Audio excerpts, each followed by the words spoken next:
নমস্কার বন্ধুরা, job updates and news চ্যানেলের পক্ষ থেকে তোমাদের সকলকে জানাই স্বাগত। তো বন্ধুরা, আজকে আমি কথা বলবো ইন্ডিয়ান পোস্ট অফিসের পক্ষ থেকে বের হওয়া সম্পূর্ণ একটি নতুন নোটিফিকেশান নিয়ে তোমাদের সাথে আলোচনা করব। আগেই বলে রেখে, এটা কিন্তু কোনো জিডিএস নয়, মানে গ্রামীণ ডাকসেবক কিন্তু এটা নয়। এটা হচ্ছে তোমাদের গ্রুপ সি পোস্টে নিয়োগ করা হচ্ছে, যেখানে খুব ভালো মানের বেতনও রয়েছে। আর এখানে মিনিমাম যদি তোমার বয়স হয়ে থাকে 18 বছর, সাথে তুমি যদি করে থাকো মাধ্যমিক পাস, সেটা যে কোনো রেকগনাইজ বোর্ডের পক্ষ থেকে, তাহলে তুমি অবশ্যই আবেদন জানাতে পারবে। এবং এখানে অ্যাপ্লিকেশন করতে কাউকেই কোনো রকমের ফিস দিতে হবে না, সম্পূর্ণ বিনামূল্যেই আবেদন জানাতে পারবে। এবং তার পাশাপাশি এখানে তোমাদের সম্পূর্ণ অ্যাপ্লিকেশন প্রসেস, কিভাবে নিয়োগ করা হচ্ছে, বেতন কাঠামো কী রয়েছে, সম্পূর্ণটা আলোচনা করব, যেটা ইন্ডিয়ান পোস্ট অফিসের পক্ষ থেকে জারি হয়েছে। তো চলো দেরি না করে সম্পূর্ণ ডিটেলস জেনে নেব।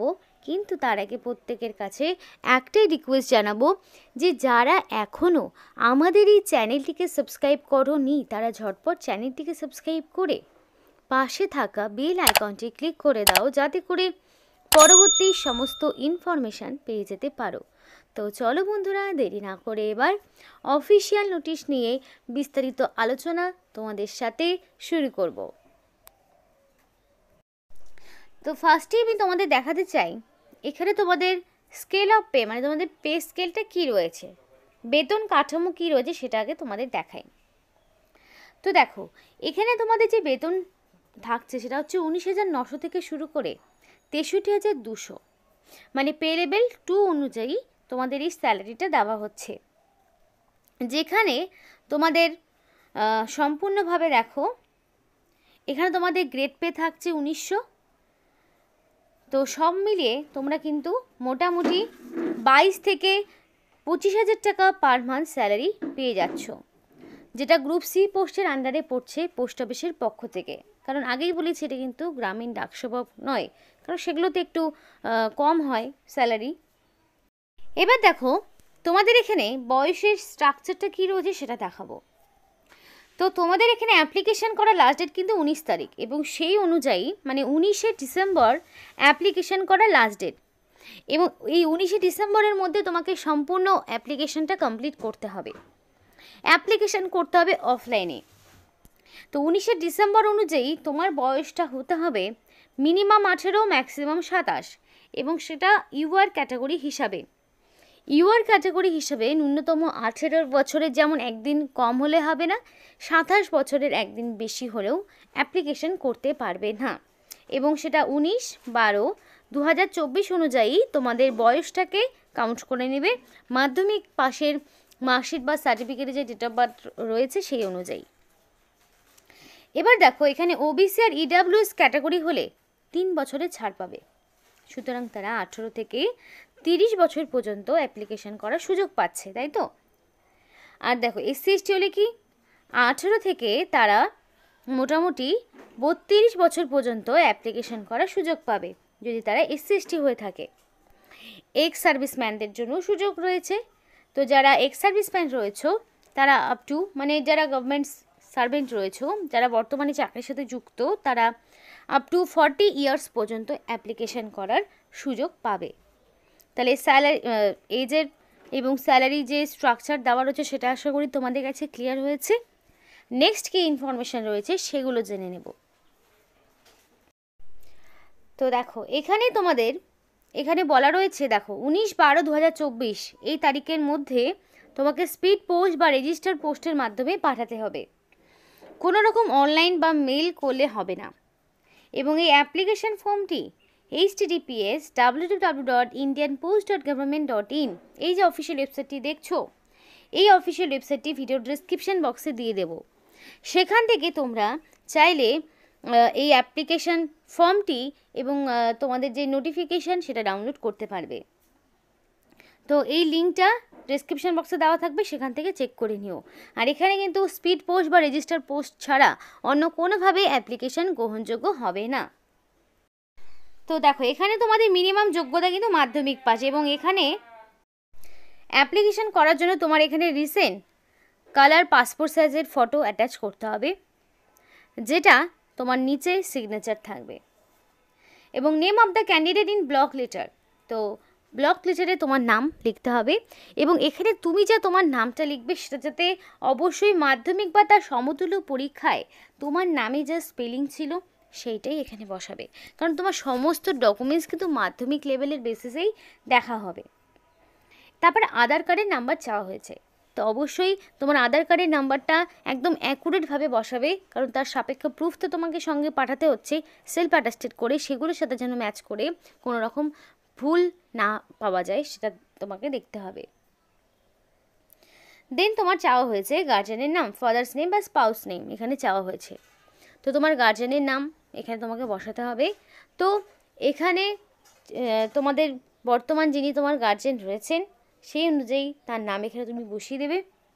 দেন তোমার প্রেজেন্ট বা পোস্টাল অ্যাড্রেস বসাতে হচ্ছে, তোমার সম্পূর্ণ ডিটেলস, অ্যাড্রেস ডিটেলস, যেমন ধরো ফার্স্টে থাকবে কি ভিলেজ, তারপর থাকবে কি পোস্ট অফিস, দেন থাকবে পুলিশ স্টেশন, তারপরে থাকবে ডিস্ট্রিক্ট, তারপরে থাকবে পিনকোড। তাহলে ফুল ডিটেলস অ্যাড্রেস বসাতে হবে, কারণ অ্যাড্রেস প্রুফ হিসেবে তুমি চাইলে আধার কার্ড, চাইলে ভোটার কার্ড, এগুলোর মধ্যে যে কোনো একটি দিতে পারো, এবং সেই অনুযায়ী তোমার যা অ্যাড্রেস রয়েছে সেই অনুযায়ী যাতে তুমি এখানে সম্পূর্ণ অ্যাকুরেটভাবে অ্যাপ্লিকেশনটা করতে পারো।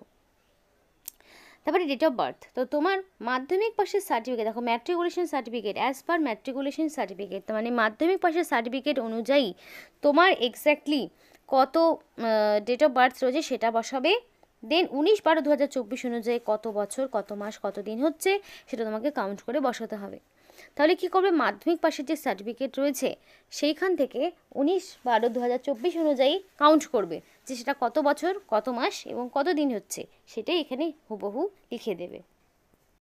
দেন এবার চাওয়া হচ্ছে তোমার এসসি, এসটি, ওবিসি, ইডাব্লিউএস, যদি কোনো রকম ক্যাটাগরি তুমি থেকে থাকে তোমার সেই অনুযায়ী তুমি দেবে, যদি না হও তাহলে সরাসরি এখানে কিছুই দেওয়ার প্রয়োজন নেই, ইউআর লিখে দেবে। তারপরে দেখো ওয়েদার টেকিং এজ রিল্যাক্সেশন, তুমি কি এজ রিল্যাক্সেশন পাচ্ছ বা নিতে চাইছো, যদি নিতে চাও তো অবশ্যই যদি নিতে চাও তাহলে তুমি ইয়েস লিখবে, যদি ধরো তোমার এজ রিল্যাক্সেশন থাকছে না তাহলে কি নো। এবার ওয়েদার কাস্ট সার্টিফিকেট অ্যাটাচ, তো তোমার যদি কাস্ট সার্টিফিকেট থেকে থাকে তুমি কি সেটা অ্যাটাচ করতে চাইছো, যদি করে থাকো তাহলে ইয়েস, যদি না করে থাকো তাহলে নো। এবার ন্যাশনালিটি, অবশ্যই ইন্ডিয়ান হতে হবে, এখানে কিন্তু ইন্ডিয়ান সিটিজেনশিপ ছাড়া আবেদন করতে পারবে না, ইন্ডিয়ান সিটিজেনশিপ থাকলে তবেই তুমি আবেদন জানাতে পারবে। তারপরে চাওয়া হয়েছে জেন্ডার, মেল, ফিমেল না ট্রান্সজেন্ডার, প্রত্যেকে আবেদন করতে পারবে, ছেলে মেয়ে প্রত্যেকে অ্যাপ্লিকেশন করার সুযোগ রয়েছে। তো তুমি কোন ক্যাটাগরির মধ্যে পড়ছো সেটা তুমি এখানে বসিয়ে দেবে। দেন চাওয়া হচ্ছে তোমার mail ID, mail ID if any, that means mail আইডিটা তোমার ম্যান্ডেটরি থাকছে না, আমি তাও বলবো অবশ্যই ভ্যালিড মেল আইডি দেবে, ফাঁকা রাখবে না, কারণ বাই এনি চান্স কন্ট্যাক্ট নাম্বারে কোনো রকম সমস্যা হলো তাহলে মেল আইডিতে তোমাদের সাথে যোগাযোগ করতে পারবে। তো অবশ্যই অ্যাপ্লিকেশন করার সময় ভ্যালিড ফোন নাম্বার এবং মেল আইডি দিয়ে অ্যাপ্লিকেশন করার চেষ্টা করবে, যাতে করে সিলেকশন প্রসেসের সমস্ত রকম ইনফরমেশান তুমি পেয়ে যেতে পারো, তো অবশ্যই সেগুলো মাথায় রাখবে। এবার দেখো তোমার এডুকেশনাল কোয়ালিফিকেশানের সমস্ত রকম ইনফরমেশান বসাতে হবে। তো এডুকেশনাল কোয়ালিফিকেশান শুধুমাত্র মাধ্যমিক পাস, মাধ্যমিক পাস যোগ্যতাই এখানে নিয়োগ করা হচ্ছে। এবার এরই নয় যে তোমার উচ্চ মাধ্যমিক, গ্র্যাজুয়েশন, পোস্ট গ্র্যাজুয়েশন থাকলে আবেদন করতে পারবে না, তা কিন্তু নয়, এখানে মিনিমাম মাধ্যমিক চাওয়া হয়েছে, মাধ্যমিক পাস থাকলেই হবে। এবার এনি আদার অপশনে তুমি চাইলে এখানে কি করবে, এনি আদার অপশনে তুমি চাইলে তোমার হায়েস্ট যে এডুকেশনাল কোয়ালিফিকেশান সেটা বসাতে পারো। তো মাধ্যমিক যখন দেবে তখন year of passing, total marks কত পাচ্ছ, percentage, name of the board আর ইউনিভার্সিটি, সবটাই ডিটেলস দিতে হবে। এবার দেখো তুমি যখন মাধ্যমিক পাস করছো তোমার সেই সময় হিন্দিটা তোমার সাবজেক্ট ছিল কিনা মাধ্যমিক পাশে, যদি না থাকে তাহলে নো, যদি থাকে তাহলে ইয়েস দিতে হবে। দেওয়ার পরে এখানে তোমাকে লিস্ট দিতে হবে যে কী কী ডকুমেন্টস তুমি দিলে। তো সেলফ অ্যাটাস্টেড করবে অবশ্যই, ডিটেলস অফ এনক্লোজার এবং নাম্বার এখানে 1, 2, 3, 4 যেগুলো ডকুমেন্টস দেবে সেগুলো নাম্বার দেবে। তো ফার্স্টেই দেবে এজ প্রুফ, তো এজ প্রুফ হিসেবে মাধ্যমিক পাশের সার্টিফিকেট দিয়ে দেবে। তারপরে বসাবে অ্যাড্রেস প্রুফ, অ্যাড্রেস প্রুফ হিসেবে আধার কার্ড, ভোটার কার্ড এগুলো দিয়ে দেবে, এবং আধার কার্ড তোমাকে এমনিও দিতে হবে কারণ আধার কার্ডের নাম্বার যেহেতু মানে ওখানে চেয়ে রেখেছে, তোমাকে দিতেই হবে। কাস্ট সার্টিফিকেট যদি থাকে দেবে, যার নেই তার দেওয়ার প্রয়োজন নেই।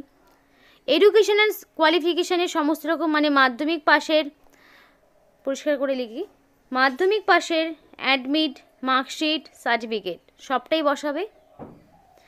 দেন তোমার এখানে যেটা দিতে হবে, এক্সট্রা যদি কিছু কোয়ালিফিকেশান থাকে, আদার্স যদি কিছু থাকে তাহলে তুমি দেবে, যদি না থাকে দেওয়ার প্রয়োজন নেই।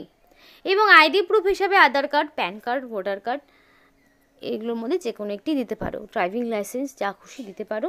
এবার যা যা ডকুমেন্টস দিলে সেগুলো নাম্বার ওয়াইজ করবে এবং সেগুলো সমস্তটাই সেলফ অ্যাটাস্টেড করবে, কারণ সেলফ অ্যাটাস্টেড ছাড়া ডকুমেন্টস ইনভ্যালিড।